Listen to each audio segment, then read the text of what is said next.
Hello everyone and welcome to the 60X Business Show. My name is Kitumaini and together with my guest, we will be having different conversations about entrepreneurship, business and life. And this is the show you've been waiting for. Stay tuned. In today's conversation, my guest is an amazing serial entrepreneur. He's the founder of House of Tayo. He's also a co-founder of Collective Rwanda. He's also the concept developer of Entertainment Factory. He's none than Mathew. Mathew, welcome to the show. Thank you very much. Thanks for having me. Wonderful. How are you doing today? I'm fine, thanks. It's a pleasure to be here. Awesome. Thanks for making it to the 6X Business Show. Thank you.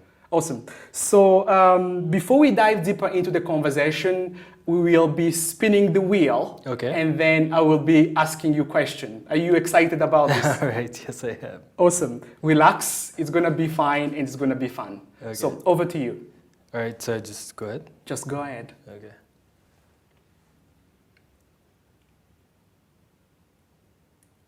Nice. Question number 6. Okay.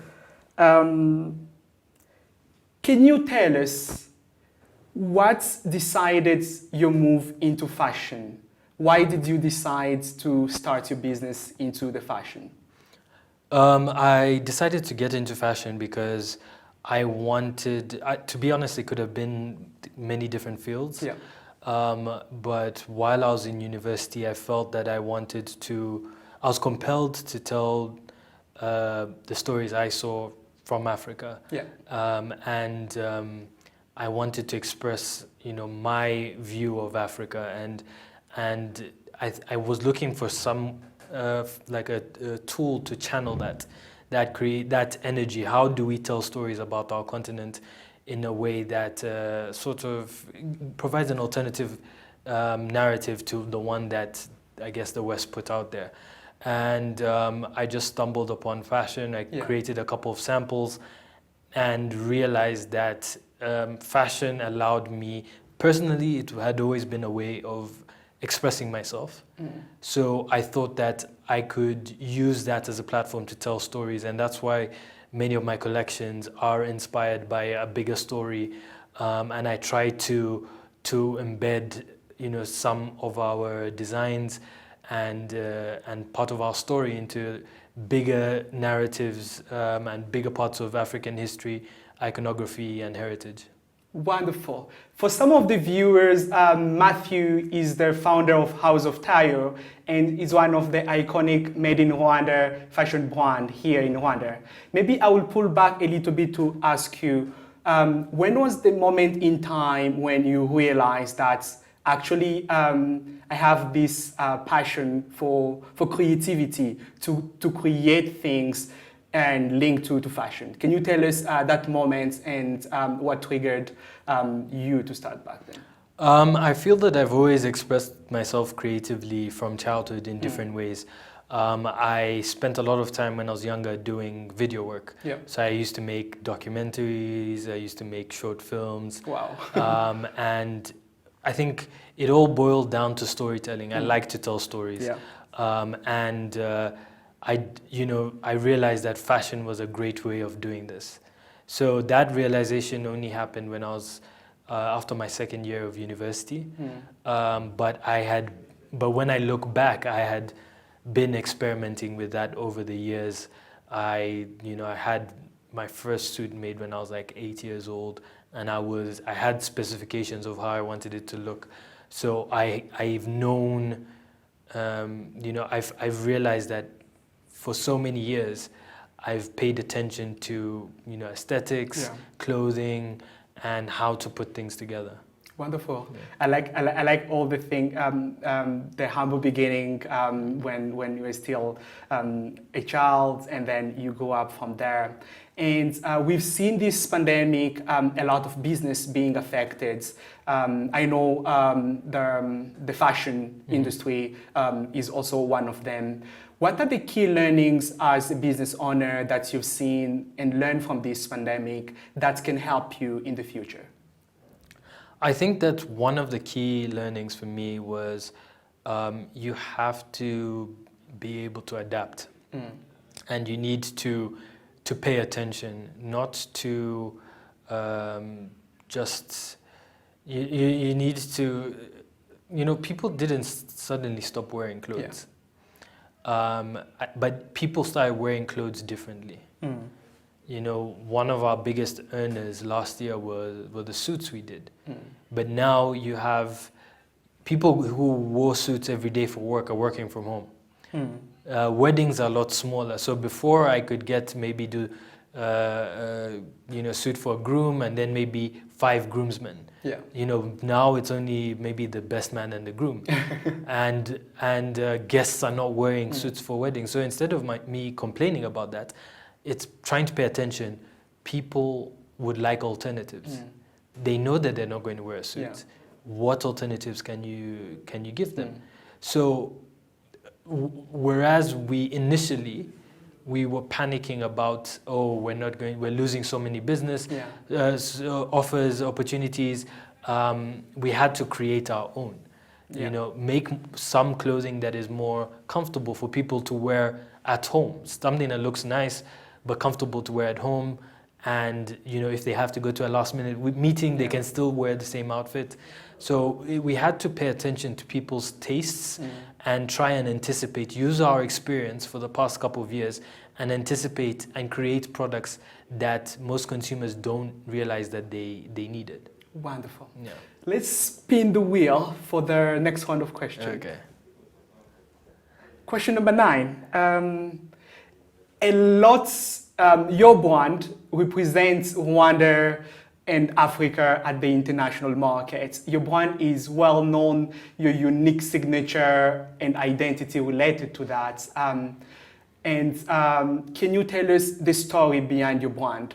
Why the name House of Tayo and why your unique signature toward your brand? So when I had the idea to start the clothing label, I considered many names. I had a list and I was just crossing out some. When I read the stories of so many other designers or creators, they go through many names, but there's one that would just sound right. So I kept going through it. I wanted it to be easy to pronounce. I wanted it to have a personal connection to me. I wanted it to be linked to my history or heritage in some sort of way. And I was actually having lunch with my dad's aunt, and I told her my story. And I was actually in the process of I was going back to university. And then she looked at me and said, why don't you just call it House of Tayo? Okay. And it sounded perfect. Tayo is derived from Matayo. Okay. And my first name is Mathew. Okay. And I'm the third Mathew Rugamba in my family. So everyone called my grandfather Mathew, my uncle Matayo, and my dad nicknamed me Tayo. So that was a name that primarily stayed within my family. That family and a few close friends used to call me Tayo. Everyone else used to call me Mathew. And I mean, it's helped business-wise. Many people think I'm Nigerian as well, so so I get some good support from Nigeria too. Wonderful. That is really was like a good move back at the beginning. And for some of viewers, Mathew is also the co-founder of Collective Rwanda. Maybe can you tell us what is the collective all about and why did you start to co-found Collective Rwanda? I think that one of my, to be honest, there were so many. We still face challenges in our industry, but when I was starting out, it was absolutely ridiculous. I didn't, you had to really have a lot of perseverance to push forward, and that was the same experience for the other designers that I would meet and talk to. Many people didn't respect the industry. And you face challenges from the bank to finding a place to sell your products, to dealing with different institutions, and we realized that it's important. There's strength in numbers, and so we started out by just doing a pop-up together, and that's when a number of us didn't even have shops. So we said, listen, we don't want people going okay, across town for one bow tie, then to another part of town for a necklace, then to another part of town for a dress. So we got together just to do pop-ups. That's how it started. Okay. And people loved it because they could go to one place to buy all their Christmas gifts. And then we started to have meetings. Actually, Linda from Hot Basso, we used to have meetings at her house to discuss, okay, what is the next step? Yeah. And I think that as our individual brands started to gain strong identities, we were able to engage with each other on a higher level. You know, we've sat down with government officials now, and once the Made in Rwanda push came into play, we've been able to really accelerate our progress. And the plan is to keep building on this, but to summarize everything, it's about having strength in numbers. It's about being able to be a voice for elements of the creative industry. It's about collecting data. Sometimes many of these institutions were not getting the support from banks, even some bigger institutions, because they didn't think our industry was one that could generate money. But if you're able to talk to them on their level and say, we create X amount of jobs, these are our revenues, this is the growth, this is an industry that can develop, then they are able to give you more support because you're talking to them in a way that they understand. Yeah. Okay. And how many members do you have now in the Collective Rwanda? And can anyone who is in fashion become a member, or there are some process? Yeah. So I think we're about 9 or 11. We added a couple of new members this year, but yeah, we've definitely grown. And we're always looking for new members, and it's really about people need to contribute. We need to get the reason it's called collective is because we all work together to push things forward. So when it took us many steps to get the fashion weeks together, pouring all our energy, money, to even just to set it up. And we've been doing this. We've had like 4 fashion weeks, and it's not like we make money from them. We do them to elevate the state of fashion in this country. So we're always looking for new members who share that those goals, those philosophies, and who can help us take things to the next level. Wonderful. So if you're in fashion and you like to join Collective Rwanda and you're ready to uplift their objectives, the goals, to elevate the fashion industry, feel free to reach out to the collective. Mathew is here, and you can touch base on that. So let's spin the wheel for another round of questions. This time I'm giving it a big push. A big one, yeah.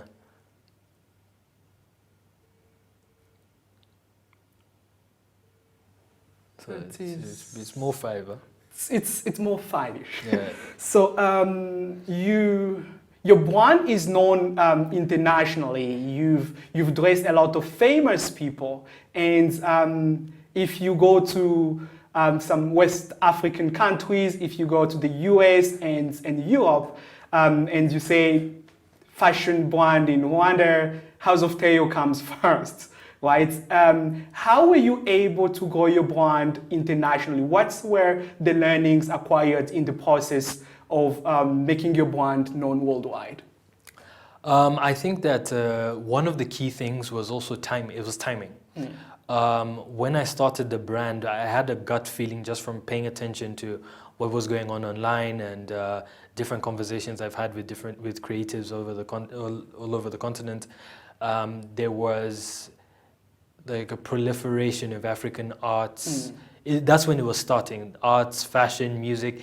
It started at about end of 2011, beginning of 2012. And that's around the time I came up with House of Tayo. In January 2012, I put out my first sort of a Tumblr page with House of Tayo images. And that, in January 2012, like maybe a week or two after, maybe a couple of weeks after, you had Burberry, Vivienne Westwood, and Louis Vuitton all had collections inspired by Africa. Wow. So you had so many people searching for African fashion. And there have been brands that existed, 10 years before House of Tayo came up. But because of the way business was done, every African brand really dealt with their country. Yeah. They didn't really cross borders because of so many logistical issues and whatnot. And so there was not so much of a need for them to have website, social media. That was all just beginning. Yeah. So many people looking for African fashion would find my page. Yeah. And so I got so many followers and people interested just because I had social media at the time. Okay. And so timing played a big part in that. But what I decided to do was really targeted. I knew I didn't have a lot of money. So I had to look for high impact things. Okay. And realistic things, through my network. How can I get a product to this person? Okay. How can I get something to this person? How can I participate in this fashion week? How do I get featured in this presentation?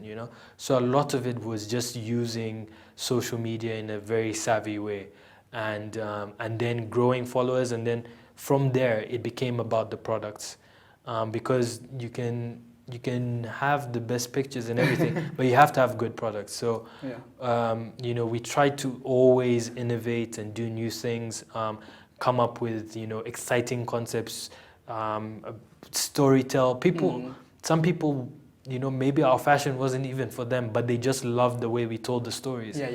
So you have to be able to have parts of your brand that people can really engage with on a human level, I can just tell the story about maybe one of our tailors or one of our suppliers, or one story people love of late is the story behind the Black Panther suit and how I was running across this town trying to send it out through DHL on time, Okay.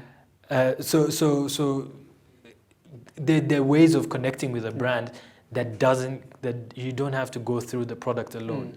So I think that was a big part of us getting to where we are right now. Wonderful. That is really amazing. Apart from the storytelling, the network, and also the whole starting process, what do you think has also what else has contributed to your success to reach where you are now? Because you started 8 years back. Now, back in 2012. So actually, August 2011. 2011. Yeah. So next year is going to be 10 years. Oh, yeah. Nice. Yeah. That is really nice. So next year you're going to be your 10th year anniversary. What do you think, apart from the things you just told me, has mainly contributed to your success? I think a big part of it is perseverance. I had a gut feeling that creatives in Africa will get like their moment. And that was one of the things that forced me. Like I just kept pushing. I said, I don't want to leave my career and go and get a desk job and then start telling everyone, oh, I could have done this, but I decided to change paths. So it's been very, very challenging. Over 9 years now. Just keep pushing, and things go wrong. You keep investing every penny that you've got into trying to make this a success. So that's why I say perseverance, number one. Number two is creativity, and agility, the ability to think on my feet, resourcefulness. I think that I would probably say this for all creatives in Rwanda, they're pretty resourceful. You know, we're able to create amazing arts, amazing projects, from clothing to photography to just art, with very limited resources. Because for many of us, it's a new field. You know, these are all new fields, new industries in Rwanda. So I think for many of us, I won't just say myself, but resourcefulness is a big thing. Yeah. If you've been able to be in the creative industry for over 5 years in this country, you are very resourceful. Then I think it's also just I think just collaboration. You know, key collaborations and with you know, other creatives, or you know, other people in institutions, and just you keep building on all these key elements. Wonderful.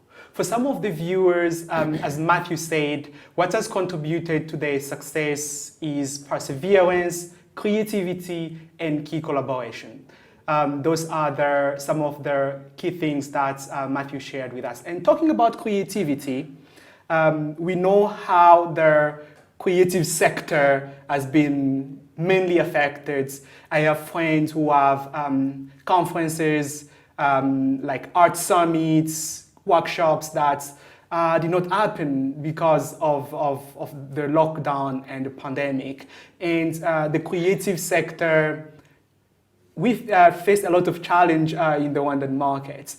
What do you think as Rwandan, especially people in the creative sector, we can do or work together to uplift the creative industry based on your experience working with the Entertainment Factory?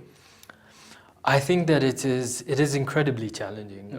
You know, I've had conversations here and there with different people, you know, from DJs to people who own nightlife establishments.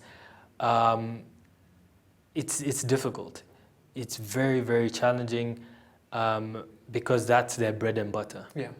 You know, and I think also one thing that makes it difficult is the uncertainty.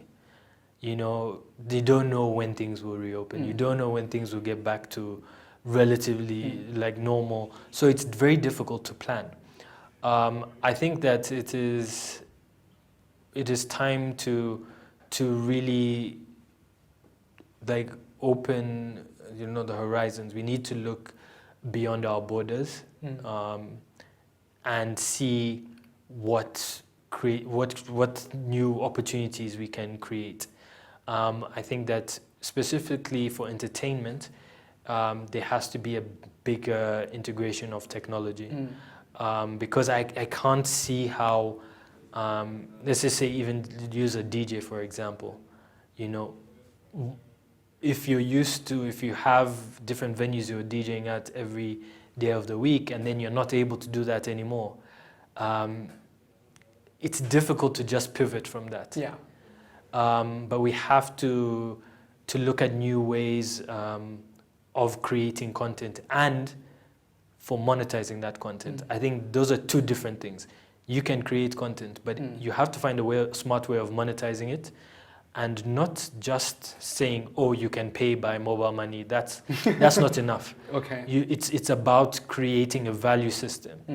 If consumers were used to going out and listening to your music just as they buy a beer, you know, they might hesitate when you tell them, okay, to listen to my music this time you have to pay X amount, because they're used to sort of getting it for free. Yeah.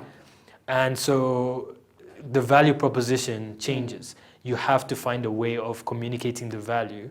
And it's difficult, you know, there's no easy answer to this. You look at what DJs are doing all over the world or other people in the entertainment sector. I think that one thing that is happening for people in larger markets, they're partnering with brands because brands had these huge marketing budgets that are no longer being used, but they need to keep people engaged with their brand. So they're giving X amount, like, okay, to maybe a DJ or an influencer to help create content. Yeah. here it is happening, but like on a very low level, which is understandable because businesses have taken a hit as well. But I think that it's also time for corporates who still have some sort of a budget, a marketing budget, to invest in our creative sector, because they will see the results. Yeah. I really trust in that. Wonderful. Those are amazing insights. And talking about brand, you've worked over the years building and positioning your brand. Are you happy now the stage where your brand has reached, or there's still room for growth and improvements and still have the way to go? I think I feel like I still have a long way to go. There's one thing that you can have a great brand, but like you need the revenues to match. The profits have to come up as well, because it's great. I need to be able to expand into other markets. That was part of my plans for this year, but unfortunately, due to Corona, the COVID outbreak and logistical nightmares, I had to put that on hold. But it is something that I'm going to revisit. Already started re-engaging different possible partners, and so yeah, no, I'm not satisfied at all. Okay. Once in a while when something good happens, I'll be like, oh yeah, you know what, I'll buy myself a drink and I'll be like, oh yeah, that's great. But then the next day it's back to normal, and that energy I share with my team. My team have to feel like that. I was in a discussion the other day, talking about customer service week, and one thing with my team, we have to be better every day. Yeah. It's not like, oh, today, we've reached the limit where we have the best customer service. That's it. We're going to give people sweets. No. How do we make sure all our clients are leaving with a smile? Yeah. Okay, wonderful. And talking about team, you lead a big team, and as a leader, leading your organization, leading your company, how would you define leadership? I would define leadership in a couple of ways. I feel that to be a leader, you need to be a good communicator, and I think people don't take.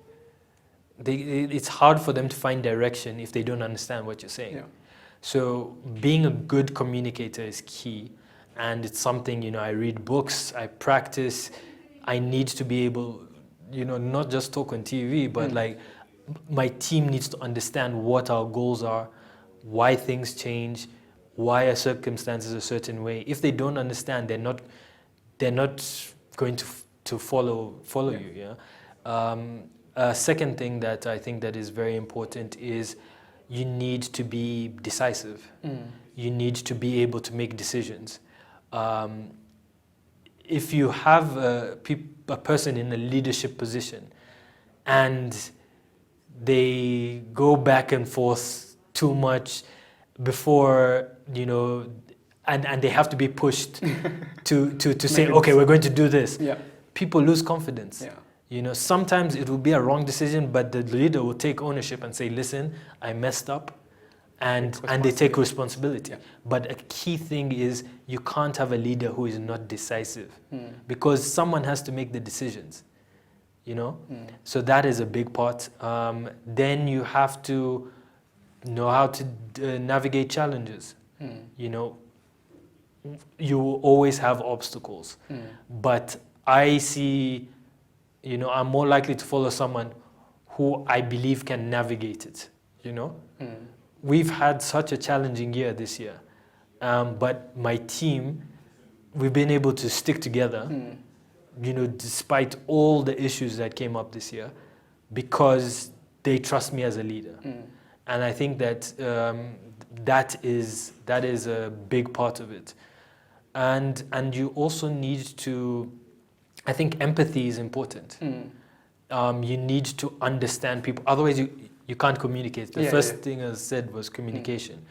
It's difficult to communicate with people if you don't have some level of to communicate effectively, if you don't have some sort of empathy, and if you don't take time to understand them, what motivates them, what scares them, how do you, I think all those factors allow you to bring out the best in your team, allow them to work at their maximum potential. Wonderful. We are coming to the end of this conversation, and some of the key takeaways for Mathew: as a leader, you need to communicate much better, you need to be trustworthy, you need to be decisive, you need to also have empathy. And thanks a lot, Mathew, for this conversation. I really enjoyed it. Yeah, you're welcome. And for some viewers, thanks a lot for tuning in. Remember, the conversation continues on social media using the hashtag 60xbusiness. And my name is Kitumaini, your host. Remember to tag me. My handle is Kitumaini. Till next time, you guys take care and wear your mask. And I see you down the road.